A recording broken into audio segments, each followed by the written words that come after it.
The wedding invitation arrived on cream-colored paper with gold embossing, addressed to Ms. Catalina Reeves in elegant calligraphy. I stared at the names printed below the formal script: Roxanne Marie Reeves and Jonathan Alexander Hartwell request the honor of your presence. My sister was marrying my ex-husband, and she wanted me to watch. My name is Catalina Reeves, and at 31, I thought I understood betrayal. As a corporate litigation attorney specializing in breach of contract cases, I'd seen every variety of human deception in boardrooms and courtrooms. But nothing prepared me for opening that invitation 6 months after my divorce was finalized, realizing that my younger sister Roxanne had been planning this while comforting me through my marriage's collapse. The timeline made my stomach turn. Jonathan and I had separated 18 months ago when I discovered his gambling addiction had destroyed our finances. Roxanne had been my constant support, bringing me wine, listening to me cry, helping me pack his belongings. She'd held my hand at mediation sessions and celebrated with me when the divorce was final. All while secretly seeing the man who'd nearly bankrupted me. But here's what Roxanne didn't know about her big sister: I don't just practice law for the intellectual challenge. I practice it because I have an almost supernatural ability to find the truth, and once I find it, I know exactly how to use it. Hey everyone! If you're enjoying these stories about people who fought back against betrayal, hit that like button and subscribe for daily tales of justice served cold. Drop a comment letting me know where you're watching from. I love connecting with viewers from around the world. Now, let me tell you how I turned my sister's wedding into her worst nightmare.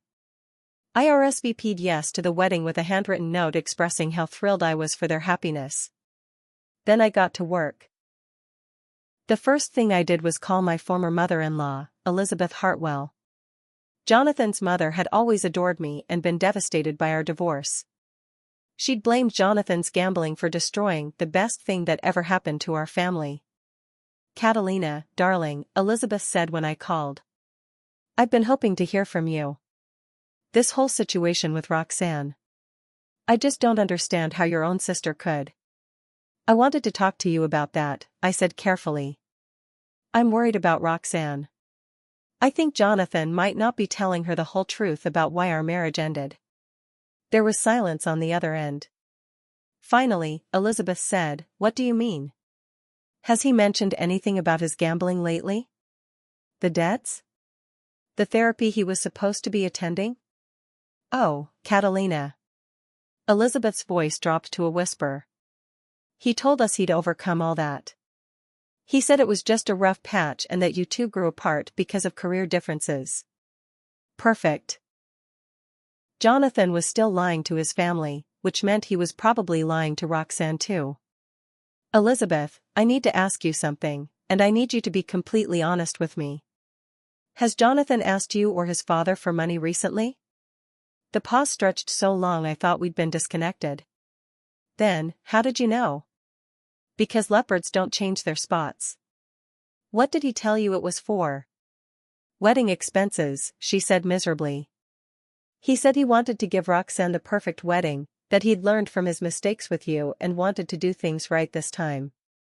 We gave him $15,000. My heart broke for Elizabeth, but my lawyer brain was already calculating. If Jonathan was still gambling and lying about it, he was about to financially devastate my sister the same way he'd devastated me. Roxanne might have betrayed me, but I couldn't let her walk blindly into financial ruin. More importantly, I could use this information to ensure that when the truth came out, it happened at the most impactful moment possible. I spent the next 3 weeks conducting what I called Operation Due Diligence. I pulled Jonathan's credit reports, perfectly legal since we'd had joint accounts and I still had legitimate reasons to monitor for identity theft. I tracked his spending patterns through social media posts and public records. I even hired a private investigator to document his activities. What I found was worse than I'd expected. Jonathan hadn't just relapsed into gambling, he'd escalated. Online poker, sports betting, cryptocurrency speculation. He was burning through money faster than ever, and he'd already started opening credit accounts in Roxanne's name. My sister didn't know it yet, but she was already $15,000 in debt and her credit score was tanking. The wedding was being funded entirely by borrowed money and family gifts, which Jonathan was immediately gambling away. He'd even taken out a loan against his 401k, telling Roxanne it was for their honeymoon. But the most damning evidence came from the private investigator's surveillance. Jonathan wasn't just gambling, he was having an affair with a dealer at his favorite casino. While planning his wedding to Roxanne, he was spending nights with a woman named Sasha who worked the high-stakes poker tables. I had photographs, credit card statements, hotel receipts, and witness statements. I had enough evidence to destroy Jonathan completely, but I wanted to be strategic about how I used it. The key was timing and audience. I decided to attend the wedding after all, but first, I made some calls. I contacted every major creditor Jonathan owed money to and provided them with his new address and employment information. I filed complaints with credit agencies about the fraudulent accounts opened in Roxanne's name. I sent anonymous tips to the IRS about unreported gambling winnings. Then I called the local newspaper's society page editor. "I have a story about a wedding you might find interesting," I said. The wedding was held at the historic Grandview Manor, the same venue where Jonathan and I had married 5 years earlier. Roxanne had chosen the exact same flowers, the same color scheme, even the same caterer. It was like watching a twisted rerun of my own wedding day. I arrived fashionably late, wearing a navy blue dress that was elegant but not attention-grabbing. I wanted to blend in until the moment I chose to stand out. The ceremony was beautiful in that generic, Pinterest-perfect way that screams expensive but lacks personality.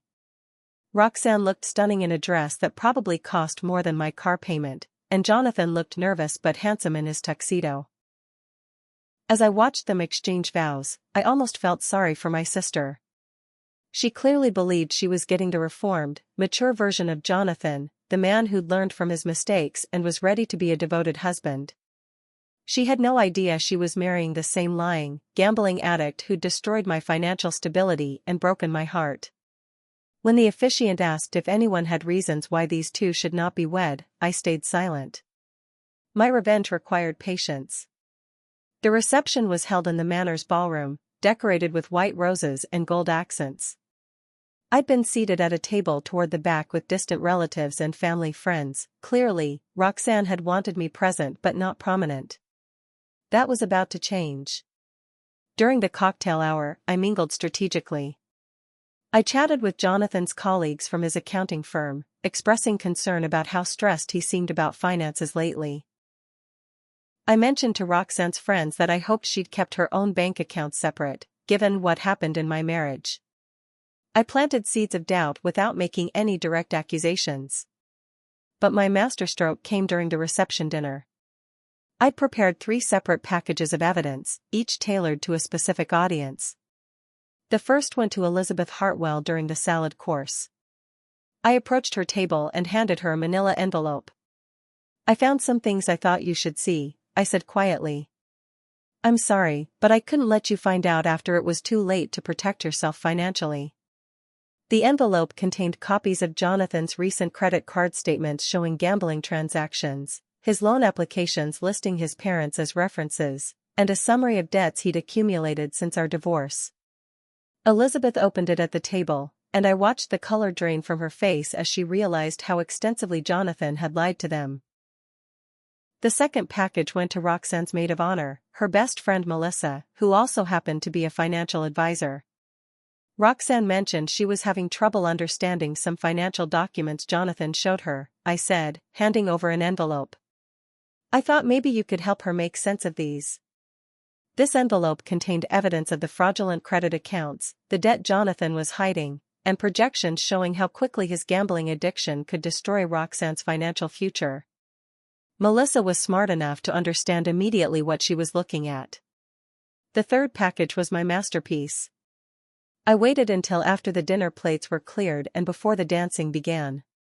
This was the moment when the groom traditionally gave a speech thanking everyone for coming. As Jonathan stood up with his champagne glass, tapping it for attention, I rose from my table and walked toward the front of the room. "Excuse me," I said loudly enough for everyone to hear. "Before Jonathan speaks, I have something I need to share with everyone here today." The room fell silent. Roxanne looked confused but not yet alarmed. She probably thought I was going to give some awkward sisterly toast.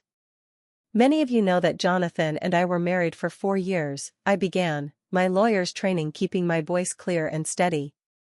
What you might not know is why our marriage ended. Catalina, Jonathan said sharply, this isn't the time or place. Actually, it's the perfect time and place, I continued, because everyone who loves Roxanne deserves to know what kind of man she just married. I had their attention now. The room was dead quiet except for the soft clinking of glasses being set down. Jonathan has a gambling addiction, I said clearly. During our marriage, he accumulated over $60,000 in secret debt. He opened credit cards in my name without my knowledge. He emptied our savings account to cover his losses. When I discovered the truth, he promised to get help, but instead he got better at hiding his addiction. Roxanne was staring at me like I'd grown a second head. That's not true, she said, her voice shaky. Jonathan told me. Jonathan told you that we grew apart because of career differences, I said gently. The same lie he told his parents when he asked them for $15,000 to pay for this wedding. Elizabeth Hartwell gasped audibly, and I saw her showing the documents I'd given her to Jonathan's father. But here's what Jonathan didn't tell you, Roxanne, I continued, reaching into my purse. He's still gambling. He's accumulated another $40,000 in debt since our divorce was finalized. He's been opening credit accounts in your name, you're already $15,000 in debt and your credit score has dropped by over 100 points. I held up copies of the credit reports and bank statements. And while you've been planning this beautiful wedding, believing you were marrying a reformed man who'd learned from his mistakes, Jonathan has been having an affair with a casino dealer named Sasha Martinez.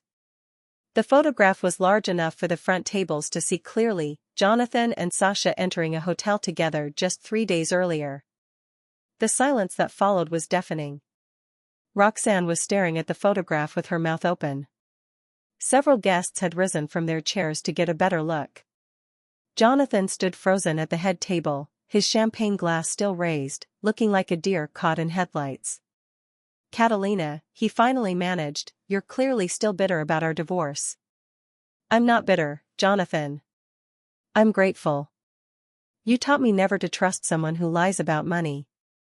I turned to address the room. Ladies and gentlemen, I apologize for disrupting this celebration, but I couldn't stand by and watch my sister make the same mistake I did. Then I looked directly at Roxanne. You deserve to know the truth before you legally bound yourself to someone who's about to destroy your financial future. What you do with this information is your choice. I walked out of the ballroom, leaving behind 300 wedding guests in stunned silence and a groom whose lies had just been exposed in the most public way possible. I didn't stay to see what happened next, but I didn't need to.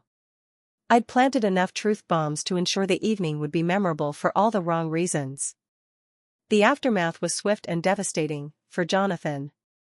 Roxanne called me the next morning, sobbing. Is it all true? She asked. Every word, I said. I'm sorry, Roxy. I know you hate me right now, but I couldn't let you marry him without knowing who he really is. I don't hate you, she whispered. I hate myself for believing him. And for what I did to you. It turned out that Jonathan had been feeding Roxanne lies about our marriage from the beginning. He'd told her I was cold and career-obsessed, that I'd refused to support him through difficult times, that I'd never truly loved him. He'd painted himself as the victim of a loveless marriage and Roxanne as his salvation. He made me feel like I was saving him, Roxanne said through her tears. Like I was giving him the love and support you'd withheld. I thought I was helping him heal from the damage you'd caused.